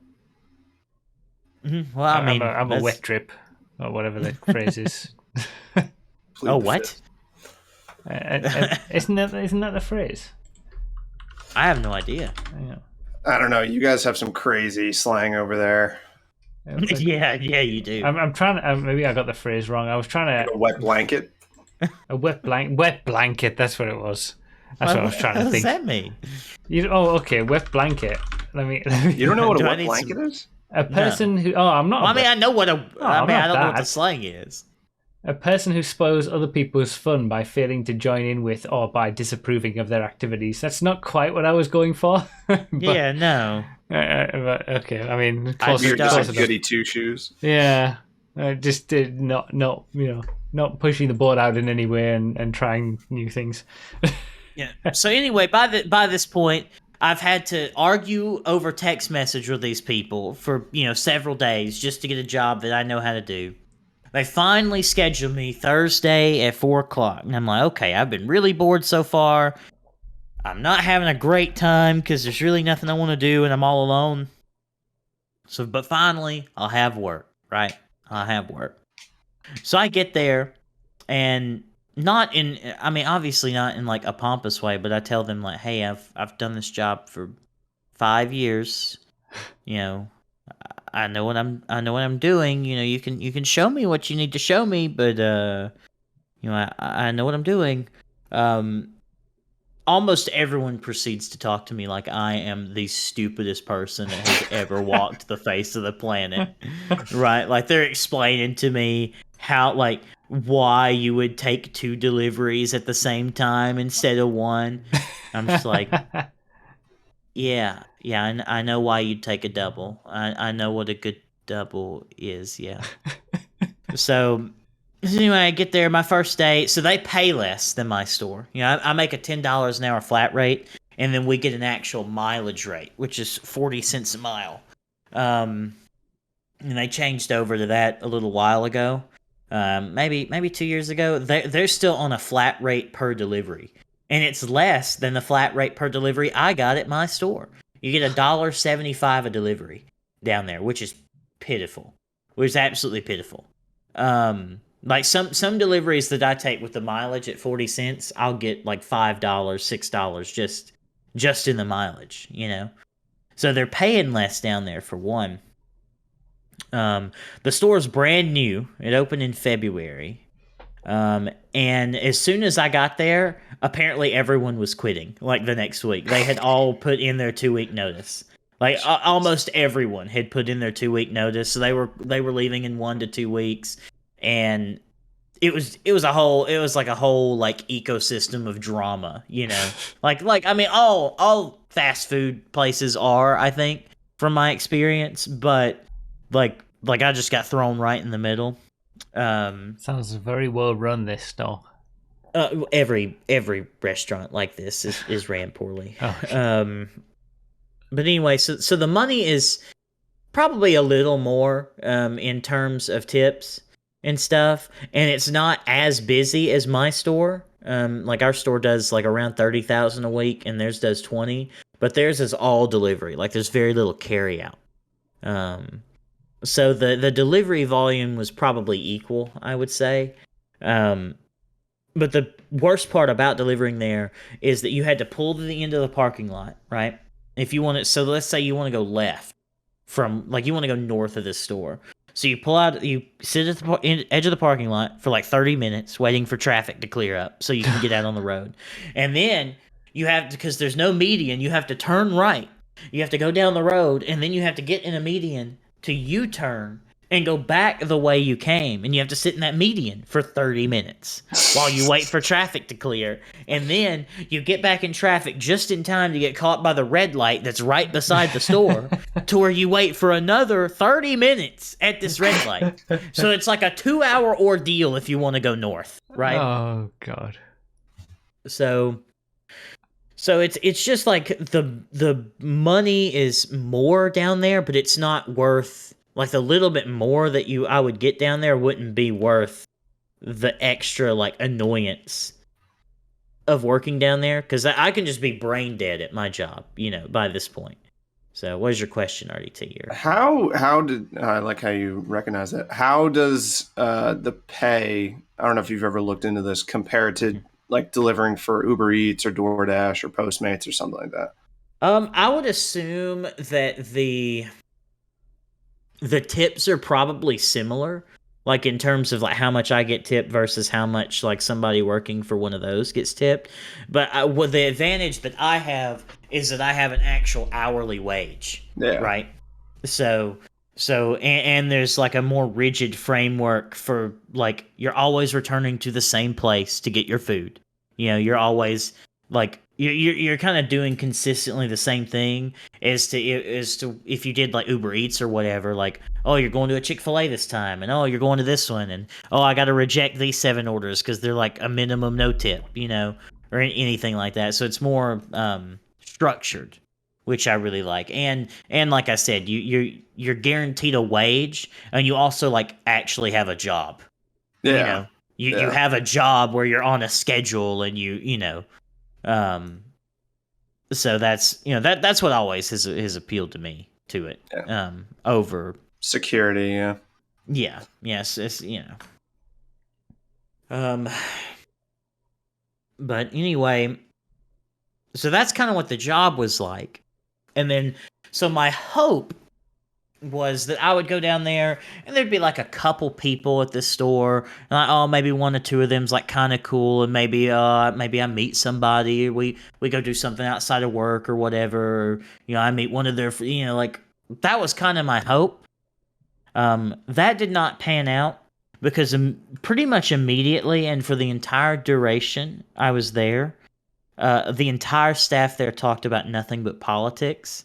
Oh, God. And yes, and it being Southern Alabama, a direct quote I will give you is that the tyranny of the radical left is transing our children with grooming, essentially, like garbage like that. And like and I'm not talking like there's this one like right leaning goober that just doesn't like that just keeps talking. I'm talking they're all talking about it in a circle in the middle of the store, like all nodding their head and agreeing, like all of them. There wasn't a dissenting voice. There wasn't a like I mean I know a trans person and they haven't groomed any kid. There's nothing. There's nothing. So wow. Like yeah, so there was I was like, there's no point in interacting with any of these people. They're so far gone. They're so it's just diluted. So like I was like, well, this is over. So I dislike everyone at this place. Working here is stressful and annoying, and I'm making comparable money. I'm all alone down here. I'm kind of ready to go home. I think I'm ready to go home. So I stick with it. I was like, okay, Mavis is coming down on Saturday. I'm going to get my second wind. I'll have somebody, you know, we'll do stuff together. It's going to be great. You know, I'll get my second wind. I'll be reinvigorated, and like maybe I can push through, right?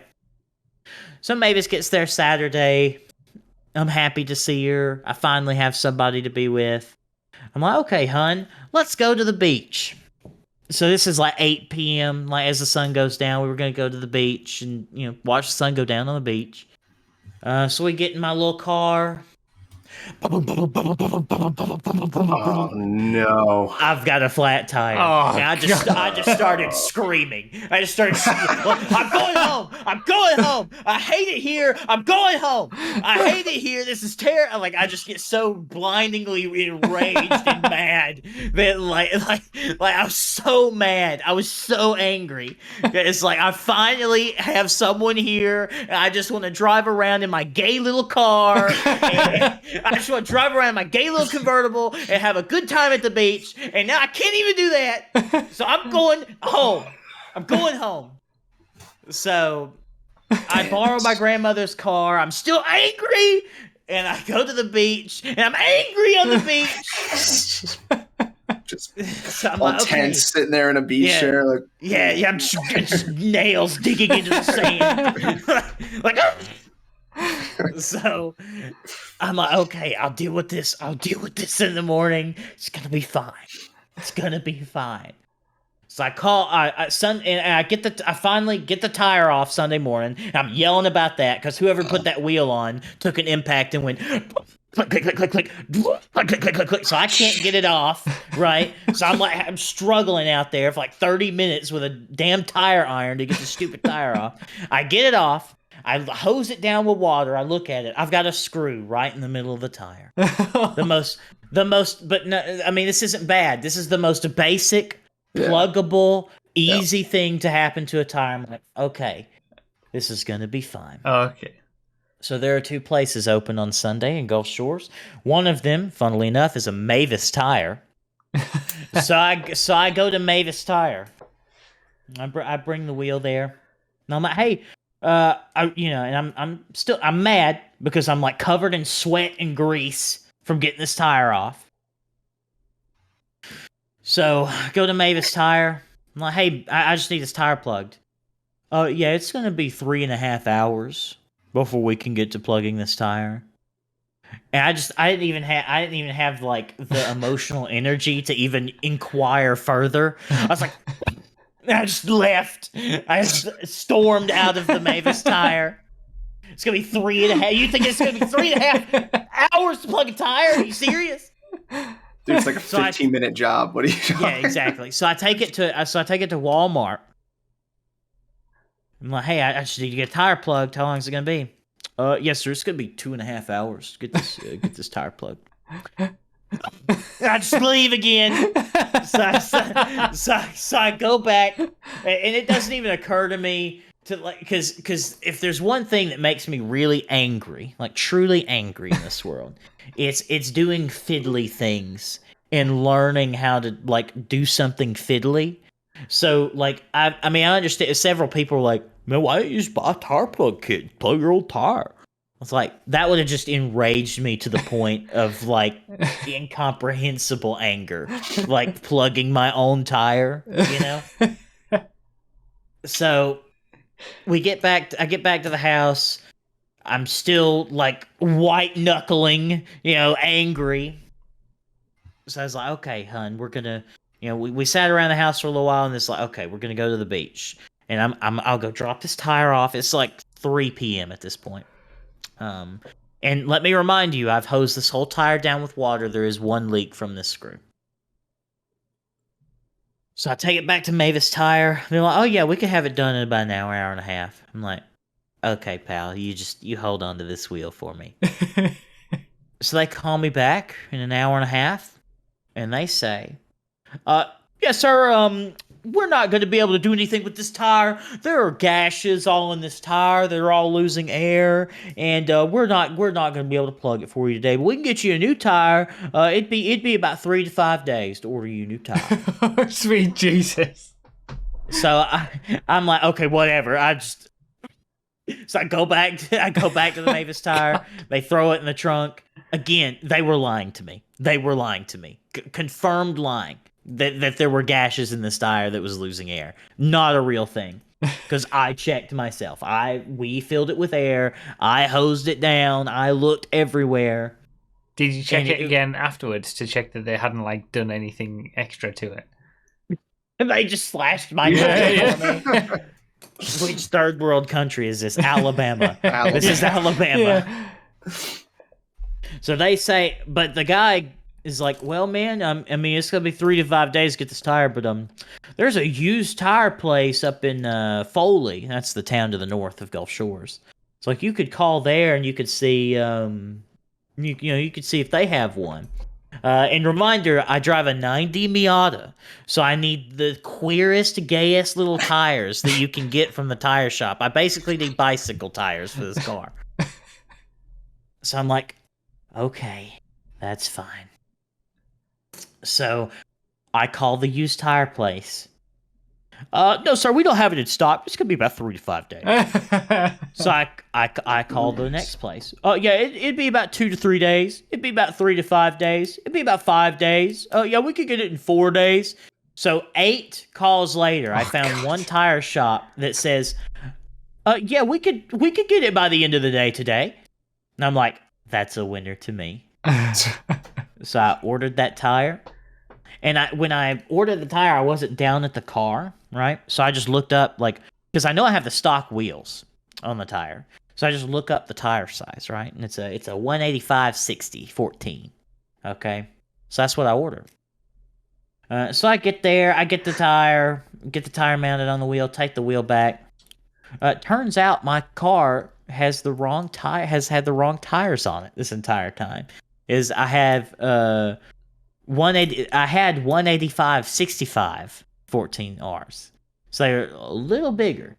So now I've got one tire that is like so minimally smaller than the rest of the tires. But right? You've always had that, right? Like that your tire that you took off was also smaller than the rest of the tires. No. No. They were all 185/65s. So how did you end up getting the smaller size? Well, because the tires. Says. Well, no, it's just because the tire fits on the wheel, but it's not what like the spec that the car's supposed to have, because they're minutely different. Okay. They're not. It's not like it's a completely different tire. They're the same width and wheel size and everything. It's just they're slightly different. Oh, okay. And so whoever the previous owner was probably went to a tire shop like, man, we don't have no 185/60s, but we got 185/65 or and then they put those on. Okay. Man, it'll fit. So anyway, so now I need 3 more tires. Yeah. So that my tires match. So now I need 3 more tires. So I get this wheel. I'm so unbelievably angry at this point. My eyes are crossing like I look like a chameleon. Like, that's how mad I am. So I tighten this lug nut on this wheel, and then I get in my car. And I drive 5 hours straight to go home, and I'm never going back. I was so alone, because here, there are 4 different tire shops I could have gotten that tire at that day, and there are 7 people in my phone that could come take the tire off for me if I wanted to stand there and do nothing, because they love me. Okay, I had no one, I had nothing, I wasn't making more money, everyone was a far-right goober at my work, like, it's like there was just nothing down there for me of any substance, and I've never wanted to come home so bad in my life, and that's probably the angriest that I've been in a long while. In a long while. I'm just so angry, because I don't handle stress well. If you can't tell. I would never have imagined. Yeah, this is where someone donates with the "God damn it, get nothing worked for me today." Yeah. Oh my. But it was bad. It was bad. And honestly, I mean, thinking back on it, if there was like anyone redeemable or I had anything in common with at that Domino's, I'd probably still be down there right now. Yeah. You know, but it's like, I'm not enjoying staying with my uncle because there's really nothing to do other than drink whiskey on the porch. I don't have anything in town to do because I don't really have anyone. I'm not interested in that. But if I would have at least enjoyed work, you know? Yeah. Like that would have been enough to kind of push me through, and then like, oh, I'll hang out with this person this week, and oh, this person's coming. Like, I could have made it. But if I was just going to hate every day at work, have nothing to do at the place I was staying, and also not want to go out in town, and also probably get another flat tire or something to that effect. Yeah, there's no reason for it. There's no reason for being there. Yeah. So I don't know if I'll go that far from home again in a long while, unless I've decided that if I'm gonna go that far and do something like that again, I'm not gonna be the one responsible for taking care of everything. Like, I'm not driving; it's not gonna be my car. You know, if some friends say, "Hey, get in the car, let's go to Panama City," I'm gonna say, "Okay." But if it's, you know, do you want to drive down with No, I don't want any responsibility. I cannot handle any responsibility. If you don't have the responsibility, you've got nothing to stress over. So that makes exactly. Sense. I could be like, oh man, we got a flat tire. Pfft, that sucks, bro. Here, come get me. I'll be on the beach. You know? Yeah. But when it's my car and my job and my everything's my responsibility, it's just that sounds absolutely horrendous, though. Like, what a horrendous trip that was. Yeah, it was It reminds me of when I was at Palm Desert in 2019, and that was like dead town, nothing to do, super hot, and we were both ill, and all we wanted to do was go back home, but we were hours away from a drive to San Diego where we were going to be staying, and it was just like those moments where you're away from where you want to be and there's nothing to do and you're feeling terrible and everything's bad. It's just there's some of the worst moments because there's no hope. Yeah, it is. Yeah, it is. It's hard. It's hard for me to deal with when I like have no one to like help me. You know, I know nobody's gonna deal with my tire for me. You know, it's like I have to be an adult and go do things myself, and especially when I'm like, because I'm on a time limit too. Because every minute that I'm spending like screwing with this tire is 1 minute less I get to spend with Mavis at the beach, which is the whole thing I wanted to do. So like every time I'm struggling with this tire, I'm just like, oh, that's 3 less minutes. Mavis is here. Speaking of time limits, I'm just losing my mind. Oh, good one. Good segue. I gotta go. All righty. Yeah, good segue. All right. Nas, I hope everything gets better for you. Everything is getting better. Don't worry. All right. Good talk, guys. Later. Yeah. I'll see you. See you next month. See you, sir. But he dipped out right at the end. That was basically it. So for me, oh man, I will have a life update next podcast though, because by then I will have probably purchased the mobile home that I'm purchasing. Oh yeah, okay. I remember you talking about that. Yeah, you're gonna. Yes, I'm gonna go probably next week. Actually, what does the calendar say? Yeah, I'll probably go sometime next week. So I'll be able to give updates on what that process is like. So looking forward to that, because moving home, I know moving home is one of the worst things I've ever experienced in my life. So yeah, well, hopefully what's going to end up happening is, my lease is up in November, and hopefully they get it built and shipped and put in sometime in like early October or so. Yeah. So I'll have like a whole month to get my stuff from one place to the other. Yeah. So that'd be nice. So I think that'll really help. So I don't have to do everything in one day. Because we had a few like days of grace when we moved, and it just felt like constantly having to move things, and not like, I don't know, I feel like maybe it's better to have it all done in one go, and then everything's from one place to another. You never have to go back multiple times. If I want to do it all in one day, I just want it to be my choice. Yeah, I'm moving all in one day, not like you've got to be out today. Yeah. But anyway, so I'll have that update, and yeah, the beach was just terrible. The beach sucks, bro. Why do people go to the beach? I don't understand. like on Thursday, I was like, why do people do this? I mean, I grew up in a beach coast town, so it's nothing special to me. Families like save up for the whole year for their like 3-day beach trip. And it's like, why? I mean, I lived at the beach and I never went to the beach, so it's lame. It's lame and dirty and sandy and wet. It's terrible. Yeah, I'm not a beach person, I think.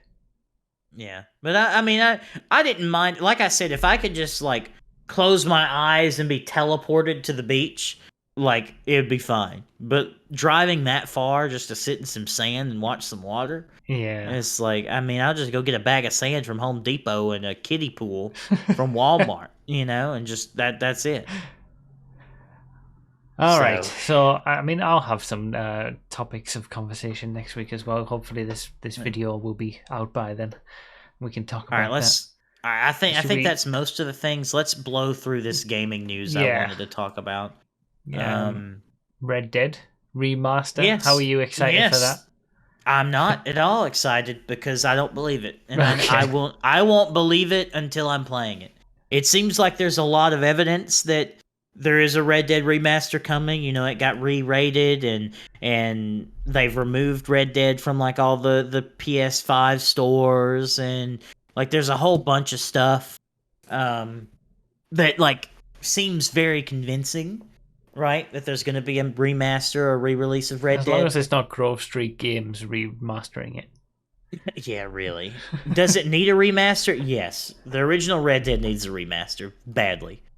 Because you think it's only like let's pretend emulation doesn't exist. It's really now, and it's removed from PlayStation now. The only way to play it is through Xbox One backwards compatibility. Is it removed from PlayStation as well? Yeah. It was on PlayStation Now, which was like their Garbo stream service. Yeah. And it got removed from that at some point. I played it through that, I think, Xbox. Yeah. But I mean, yeah, it did. I feel like I didn't appreciate it as much also because of its age. So I feel like a remaster. Well, not only is it old, but you were playing it in the worst possible way. Like, its resolution is garbage on PlayStation now. The controls are laggy. I played it on Xbox. Oh, you played it on Xbox? Yeah. Oh, okay. Yeah. Well, it's very good. Whether you can have different opinions, and you can also you're incorrect. You know, everyone who doesn't like that game is incorrect. But it does badly need a remaster, and it's not available on PC at all outside of emulation. And still, even though emulation has come a long way, it still has a couple of issues that certainly make it worse than playing it on Xbox One. Mm-hmm. So, what do you think, Hammer? Do you believe that this remaster's coming? Well, I mean, if we cast our ears back to previous episodes where I was on various Red Dead Redemption tirades, I did predict all of this. So, yeah. You know, it's kind of, you know, going par for the course sort of thing. Yeah, I did predict all of this. If way back, I did predict a Red Dead remaster, because I mean, they've tagged on pretty much the whole map. It may not be at the time. It wasn't to like scale resolution for the rest of the game, but they tagged on the whole map to Red Dead Redemption. So I figured they would either remaster or just tag it on as DLC. Yeah, I was kind of like the fact that they had the Red Dead 1 map in Red Dead 2, kind of, because they didn't really utilize it that much. Like they didn't use it. Well, from what I understand, it was like intended to be used more than it was. Like, there's a whole bunch of cut dialogue of like Arthur in New Austin, right, you know, and stuff like that, where in the game we have, you know, Arthur doesn't go to New Austin at all.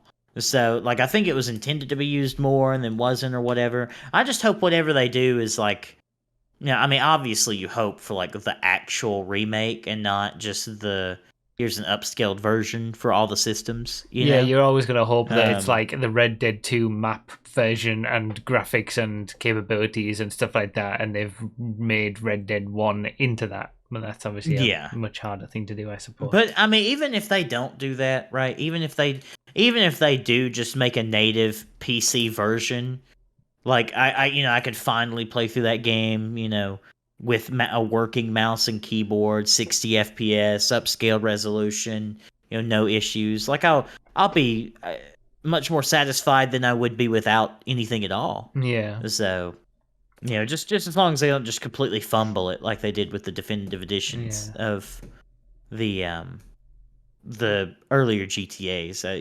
I think I'll be satisfied at the very least. Yeah. It shouldn't be too much of a leap to get old Red Dead into the new the Red Dead 2 version of the engine. It shouldn't be too much of a leap, I don't think. No. Yeah. Like technology-wise, whereas the folk at Grove Street Games were scaling up something from years and years and years ago when we used old spaghetti code and whatnot. Yeah, I suppose. They've made the game already, like the Red Dead 2. It exists. It's more like just getting the assets in there, I suppose. Pretty much, yeah. Yeah, and they've had how many years now of Red Dead 2 being finished? Yeah, that's true, yeah. So I mean, it makes me feel like time is just flying by. Like, when did Red Dead 2 come out? Like 2018, I think. Was it really? Damn. I think so. Maybe I'm wrong, but Bloody squirrels. I mean, They'll make was... a mobile version and just upscale that for PC. Yeah, the new rating for Red Dead will be a mobile version of Red Dead. I can actually see it. But anyway, I'll believe it when I play it. Yeah, that's fair. What's this about the Crew Motorfest? I've heard murmurings of it. I just wanted to mention the fact that it exists. Is it good? I mean, well, I've played the closed beta a little bit yesterday. Writing seems cringe because that's just how it is.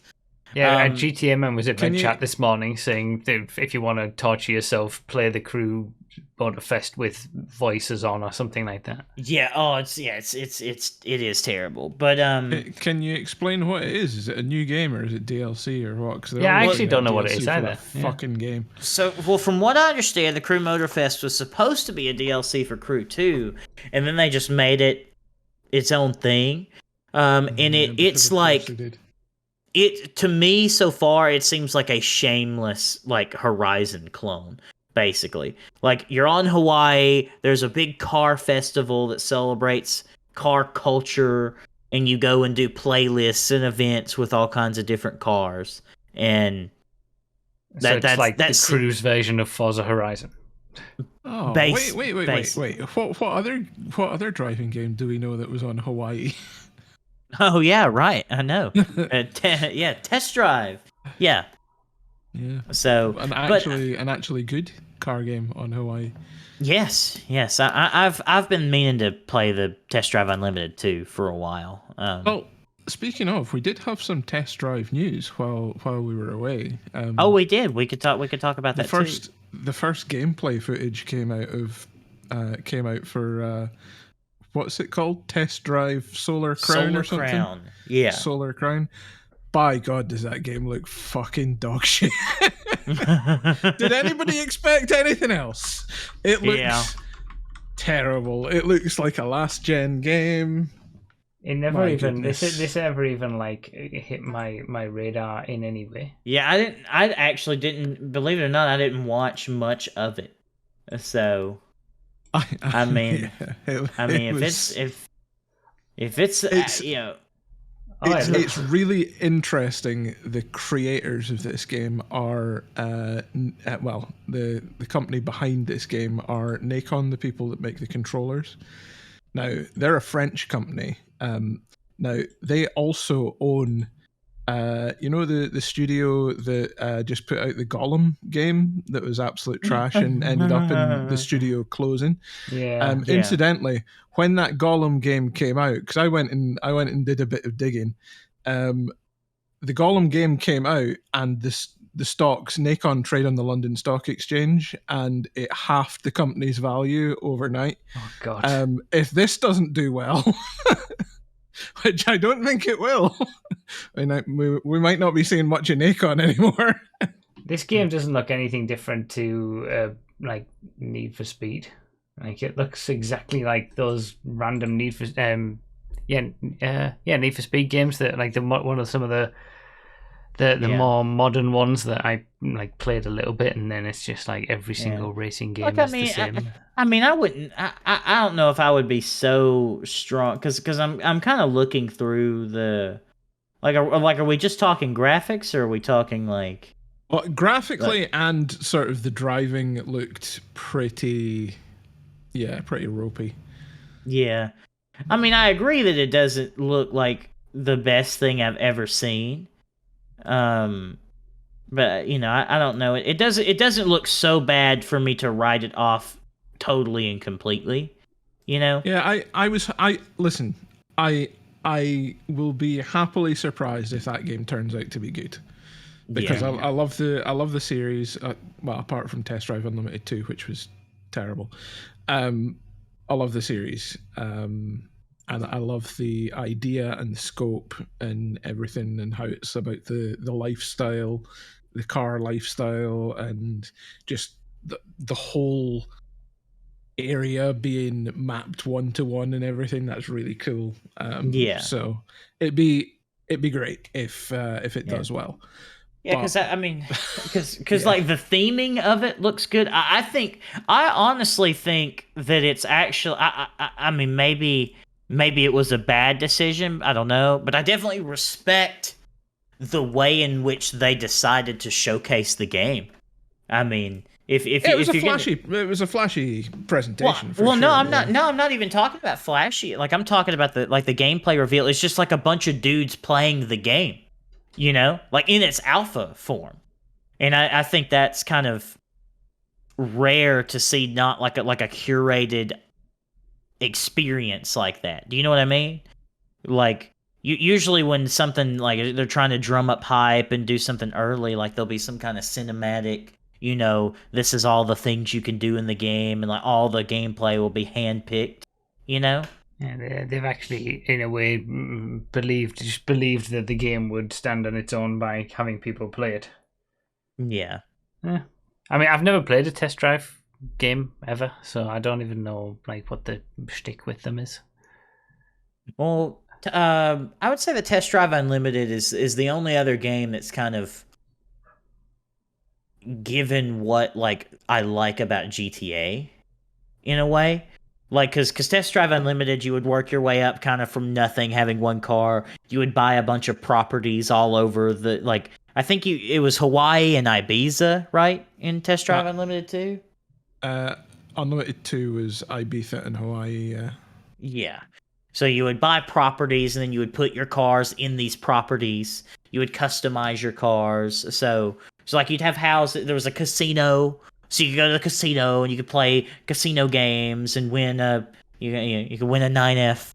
You could win an Audi R8 at the casino. It took me a long time, but I did eventually win that 9F at the casino.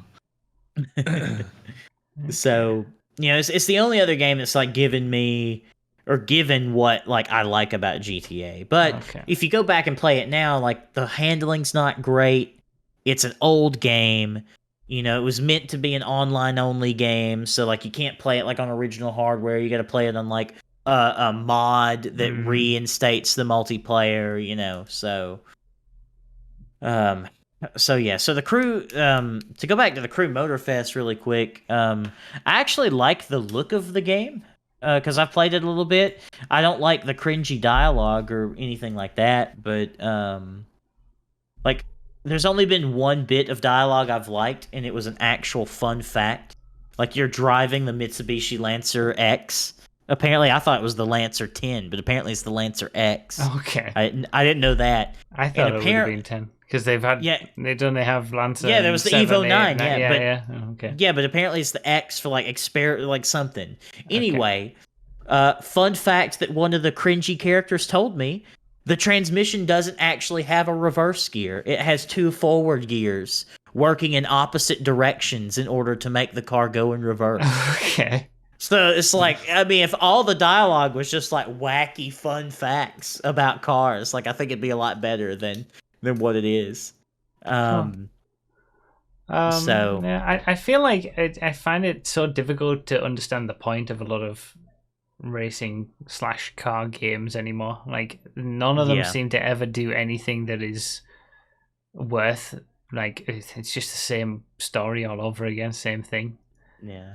Well, the thing that's gonna hold the crew, like the crew has always held the crew back, in my opinion, is their like car customizing and modding system for parts. Is like loot box based kind of deal, where like you complete an event and you get the epic exhaust or the rare exhaust or the legendary exhaust, you know.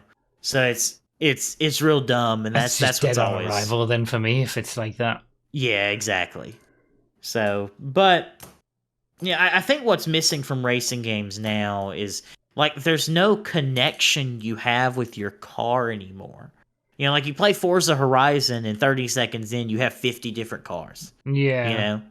It's like you play the crew, like this Crew Motorfest, like most of the racing you do, it seems, isn't going to be in your car. It's going to be doing these pre-picked events where you use the cars the game wants you to use. Like you play like an event with all the Porsches. and then you do the Japanese event where you like switch cars among all these Japanese racers. So there's and like no when you look back connection. to the Need for Speed Underground days and stuff, you would start with this terrible car and you'd keep it because you wouldn't have the money to buy anything new, but you'd be able to have the money to improve it and add parts to it, and you would feel a connection to it, and then you'd and get then it would be new your and, car. Yeah. Yeah. Yeah, And you that's fair. even though we can have like 4 billion cars in GTA, like I still feel like there's enough customization in GTA to where like your car will likely look fundamentally different from someone else who has that same car. And you're also got the ability to use your cars in the races as well. It's not just like putting it into prearranged races. You just get given the car. Yeah, so that's what I think is missing from racing games, is like the true connection to like you owning a car, you having a car, instead of like you having a big menu with 400 cars in it.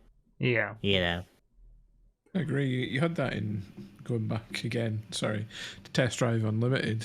Like the starter cars in Test Drive Unlimited, you had to stick with them for a good long time before you got anything fucking good. Yeah. And you built up a relationship with that fucking Volkswagen Golf. That blue Volkswagen Golf. You and that Volkswagen Golf had a relationship. Yeah, you had some good times just coming through the pack and then having all these great memories in races and stuff. Yeah. Yep. And you would never sell it. You would never sell it. Never sell your starter car. Yeah, probably need more of that in these racing games. Yeah. All right, final thing, Racing Corner. Your favorite is back.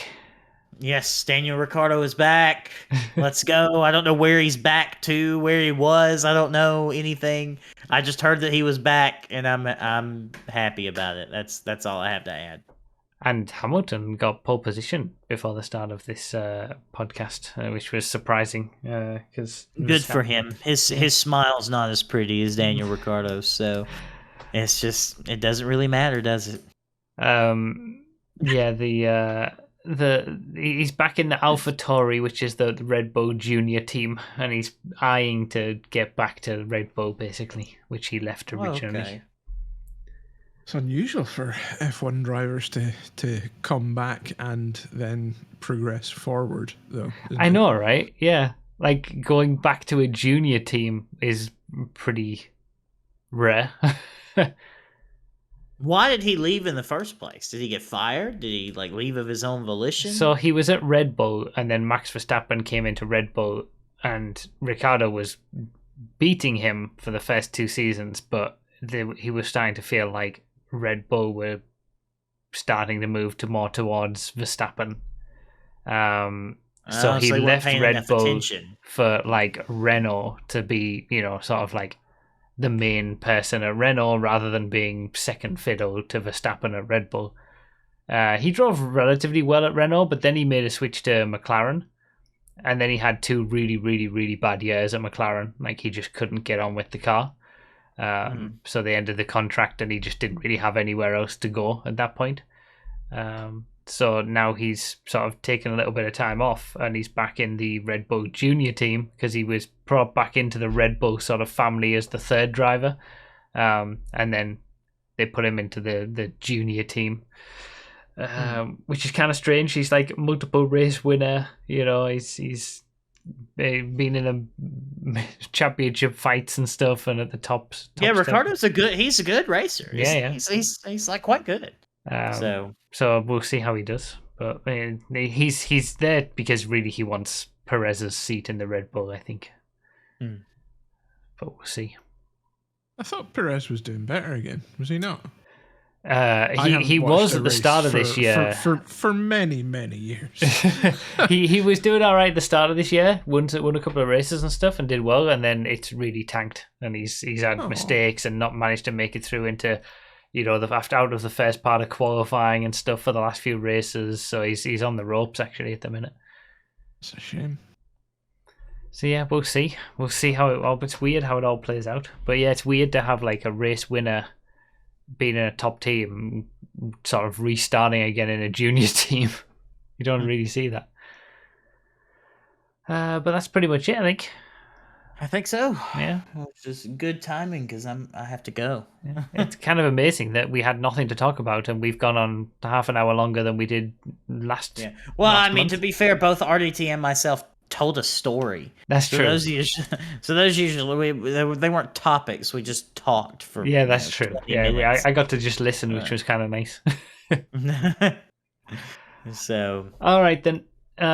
So we'll see you all next month, and we'll do this all over again with many updates, I'm sure.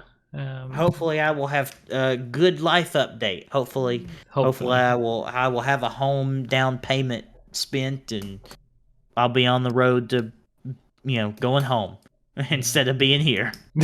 That would be good. So we can only hope. All right, we'll end it there. Thank you guys for watching, and do you want to say goodbye, guys? Goodbye, guys. Bye, guys. Bye.